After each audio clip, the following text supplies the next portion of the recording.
GTA 6's silhouette has been haunting my life for a decade at this point. It started off with Fernando lying about having pre-release copies of the game when I was 12. I'm 22 now, and I know just as much about the game as I did then when I was falling for his clickbait thumbnails. The only difference is that it's supposed to be releasing by the end of this year. From Rockstar, we've gotten a couple trailers, but that's it. No gameplay, no notes, nothing. Up until recently, and it's not from Rockstar. A hacker named CyberLeak has been showing different parts of the game, and all in the name of consumer rights for gamers. Every so often, he'd release video footage of the game, but it was nothing too crazy, except they claim to have a full build of the game, and they might be telling the truth about that. In a screenshot I can't show you because Rockstar will kidnap my family and hold them hostage, they wrote leak in bullets on a wall. GTA 6 has been hit by hackers before. Not too long ago, a hacker from Lapsus breached Rockstar Games using a hotel television, a mobile phone, and an Amazon Fire Stick. And as Rockstar tends to do, they found him. And he's in a psych ward facility now because he was found in a state unfit to stand trial. But CyberLeak is a bit different. They might have Rockstar by the balls. Along with getting a build of the game, they have a Deadman Switch protocol.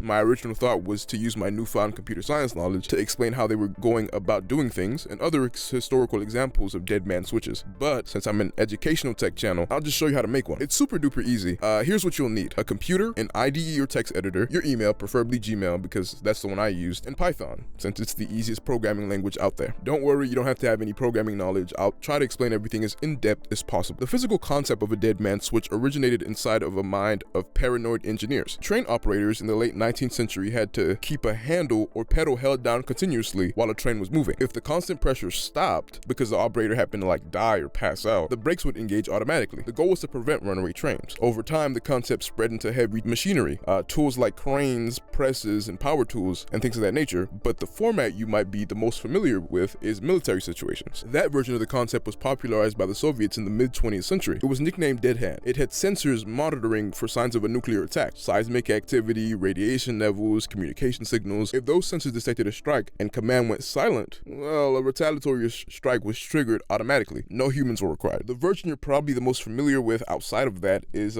people having bombs attached to them. If they release a trigger, they'd explode. Am I gonna make any of these right now? No, because that's illegal. And I don't have enough subscribers to get money to bail me out of jail. So subscribe and maybe I'll think about it. You're just gonna have to settle for this. First thing you're gonna have to do is go to myaccount.gmail.com, assuming you're already signed into your Gmail. Head to the security tab on the left sidebar and make sure two-step verification is on. This whole thing won't work without it. In the search bar, type in add passwords. Give it a name and generate a password. Keep that password somewhere safe. They'll only show it to you one time. Move over to VS Code, create a folder for your Switch, and make a Python file, and you're pretty much ready to start. The first thing you want to do is import some libraries. The reason why I chose Python is for this reason. It has a ton of libraries where you can pull tools from that aren't there in native vanilla Python. You'll type in 4 lines, 3 of which begin with the keyword import. Import time, which lets our program tell time. Import threading is a little more complicated. Python is an interpreted language, which means that every line of code is executed in order. That means it's not great at doing multiple things at the same time without this library. Import smtplib brings in the simple mail transfer protocol so email servers can communicate with each other. This is how we'll talk to Gmail and send a message. The last one requires us to grab a specific tool from a library. You'll need to type from email.mime.text import mimetext, which translates to, from this library, give me this specific tool. Mimetext is used for formatting email messages. You're doing pretty good so far.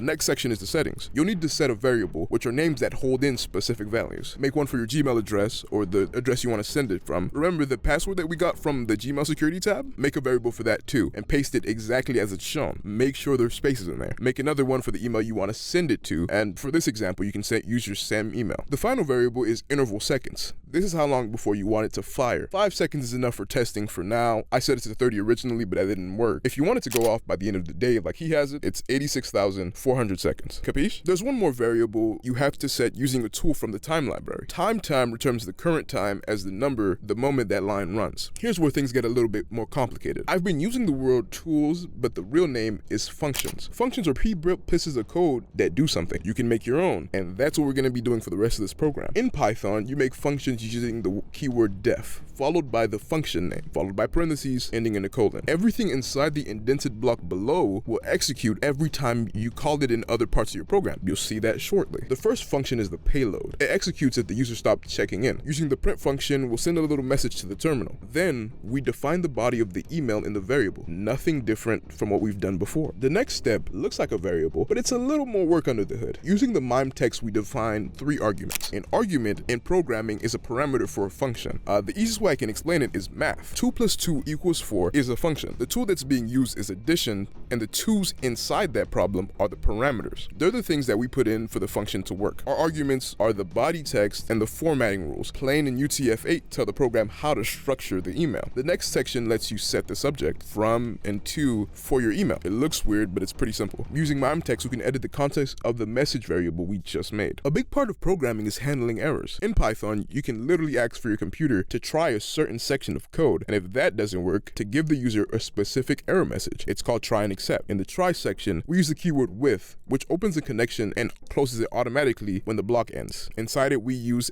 smtplib.smtp_SSL. It handles a lot of technical heavy lifting that I don't want to get into, but what it matters mostly are the arguments. smtp.gmail.com is Gmail's server's address, and 465 is the port. Think of it as a specific door in an apartment building, actually. Inside the block, server.login automatically logs into the sender's email. You just pass in the email and passwords that we already defined, and server.sendMessage sends the email we built earlier. At the end, we print a little success message, so we know it went all well. The accept section handles whatever goes wrong and prints the error. One more function before the main one. The timer, the countdown before the payload fires. We use the def keyword and give it a name, and this section uses loops, which is exactly what you think it is. Programs can loop automatically as long as you want. The one we're using runs forever until it hits something that stops it. That's called a while loop. In English, it reads as, while this is true, do this indefinitely until something stops it. We type while true followed by a colon. We pull out the time library and use the sleep function. This tells the program to pause for however many seconds you pass an argument. Then we set 2 variables with a bit of math. Elapsed time is the current time minus the last check-in time. Remaining time is the interval time minus the elapsed time. Programs can also make choices using if statements.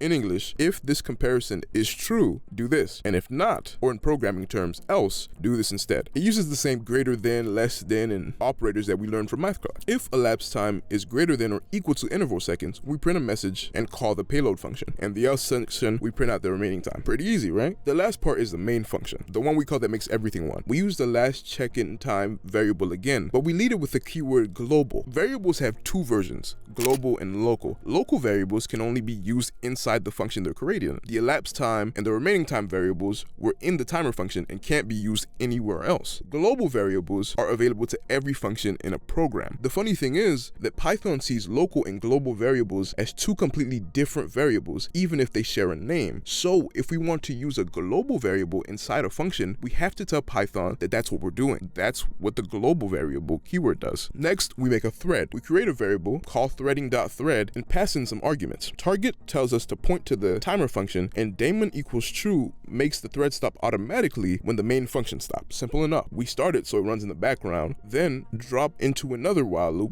where we reset the global check-in time to the current moment with some messages printed out. Then we call the main function. This is how my first semester of Python professor wanted us to do it, because everyone was using AI and she wanted to make sure we were all on the same page for peer review. And if it were up to me, I would just write main parentheses, but old habits tend to die hard, I guess. I hope you enjoyed this. It was my first tutorial, and I hope it was some sort of informative. I do need to work a lot on my teaching style, and the best way to do it is by making something and teaching people how to make it. I wanted to use a bigger example, but I'll probably wait until I'm a bigger YouTuber for that. So part 2 will probably be something that can hold an actual ransom if this video does surprisingly well.